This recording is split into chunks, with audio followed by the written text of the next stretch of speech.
Sir Kanwar यात्रा का इस समय चल रहा नहीं, है। कांवड़ यात्रा चल रही है। जो कांवड़ यात्री हैं सबको शुभकामनाएं हैं। भगवान भोलेनाथ जी को जल चढ़ाने के लिए कठिन साधना करते हैं। कुछ तो सस्ता लो, सब बढ़िया लो, इसमें क्या खास बात है? थोड़े में ज्यादा स्वाद, यही तो है इसकी खास बात।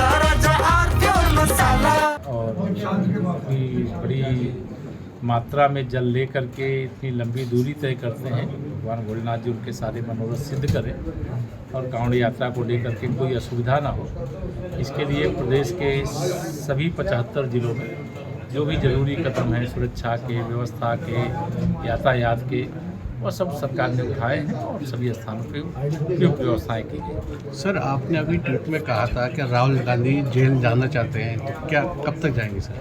ये तो देखिए, जमानत पे जो होता है, जब कोर्ट जमानत निरस्त कर देगी उस दिन जेल चले जाएंगे।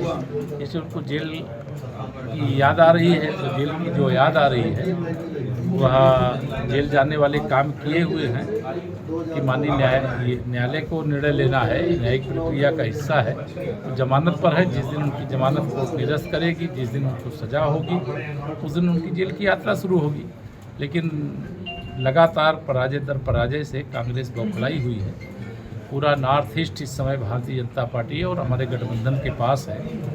और जिस प्रकार से हमारे आसाम के मुख्यमंत्री हेमंत बिस्वा शर्मा जी के बारे में उन्होंने टिप्पणी की है, ये उनकी हताशा का परिचय है। सर, दूसरा सवाल ये है कि आजम खान साहब जो सत्ता में रहे अखिलेश के, उनका चाबुक चला, वो कौन सा चाबुक था? और ना घर के रहे घाट के रहे, आपके ट्वीट में मुजफ्फरनगर से के दंगों से लेकर के अगर हम कहें कि बनारस तक के दंगे होते थे या प्रदेश में कहीं कुछ होता था, तो उसके पीछे अगर कोई रहता था, जो मुस्लिम तुष्टीकरण की राजनीति होती थी, जो अन्याय किया जाता था, उसके सबके पीछे समाजवादी पार्टी की, चाहे श्री मुलायम सिंह यादव जी के नेतृत्व में सरकार रही हो, चाहे श्री अखिलेश यादव जी के नेतृत्व में रही हो, उन्होंने वहाँ सब कुछ किया जो नहीं करना चाहिए। लेकिन आज डाक के 3 पास।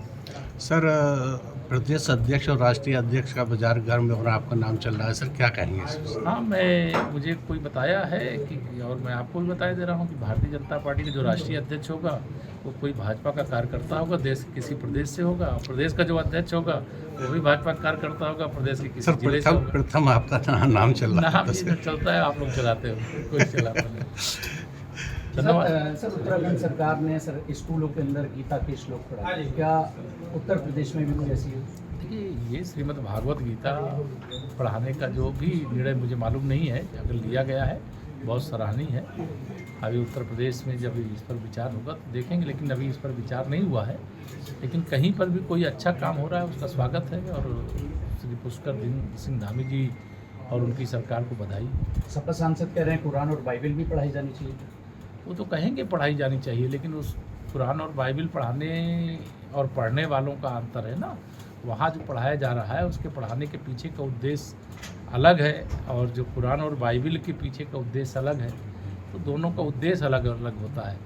वह एक, अगर कुरान को कहें, वो इस्लाम को मानने वालों का धर्म ग्रंथ है, और जो बाइबल है वो ईसाइयों का धर्म ग्रंथ है। लेकिन श्रीमद् भगवद गीता संपूर्ण मानवता का धर्म ग्रंथ है। अरे श्रीमती जी, कुछ तो सस्ता लो, नहीं श्रीमान जी, सब बढ़िया लो, इसमें क्या खास बात है? थोड़े में ज्यादा स्वाद, यही तो है इसकी खास बात। क्या स्वाद है? अरे मेरे राजा, मसाला।